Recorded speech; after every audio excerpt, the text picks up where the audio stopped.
Welcome back to Afternoon Live. You teach your kids many skills like how to hold a spoon, but sharing is a skill that doesn't come naturally and needs to be learned. Here to show us how, we welcome back parenting coach, our friend Tia Slightham. It's so great to see you.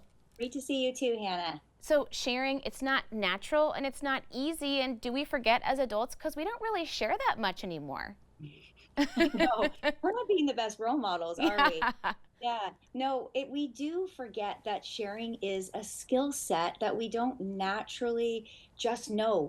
It's not an innate thing. And so in our minds as adults, it's logical to think your brother or sister wants a bite, share. They want to play with your toy, share. And then when they don't, we're irritated with them. So before we teach that skill of sharing and we expect them to do it, it's creating a lot more sibling rivalry and confrontation. And so we want to step back and really think about the logical things that make sense in our mind need to be tabled, and we need to teach the skill of sharing. Okay, and you've got this great acronym, TTP, teach, train, practice. Tell me what that looks like. Yeah. So anytime we're teaching our child a skill, like you're saying, to hold a spoon, to do their morning routines, to learn how to share, we do what we call TTP. So teach, train, and practice the skill from start to finish. So there's a couple ways that you can TTP. Two of the ways I'm going to share today are role modeling and playing games. Super simple. They are something we can just do on the go, and we don't need to put too much thought into it. And so when we think about that role modeling, it's what we talked about in the beginning.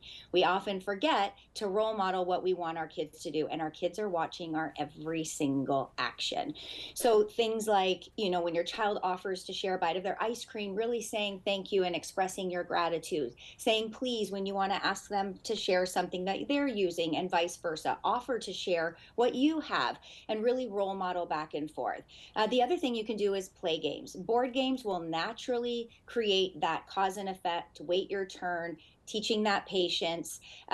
We can also create games. So younger kids, it's really fun to take the entire family, sit in a circle, everybody choose one item that they love.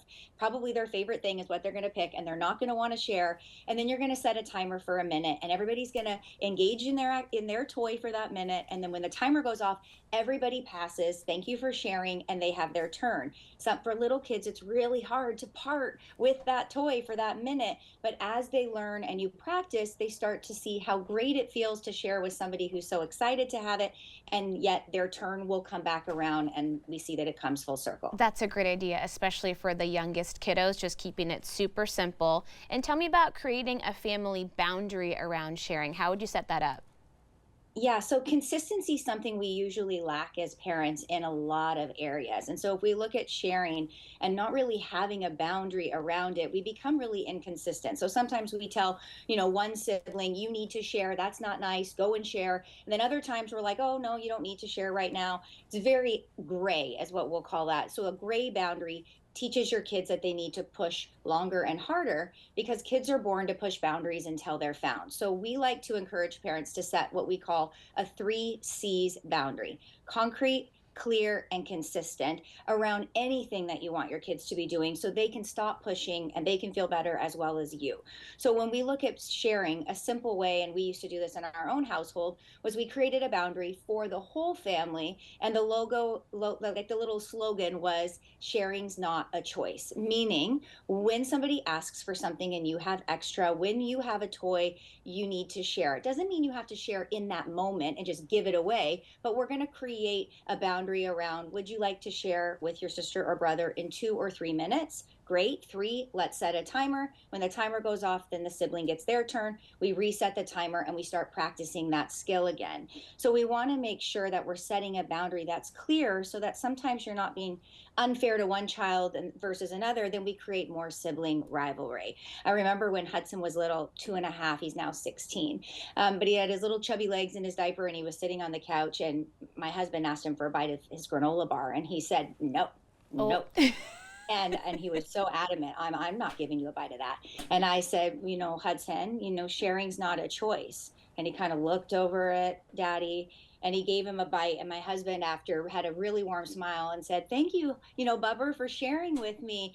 And then Hudson naturally said, you want more? You want more? Oh. And what we realize is when you start to create simple slogans like sharing's not a choice, they start to remember that. Of course, kids have very special items, Mm. and we're not saying that you have to share everything every single moment.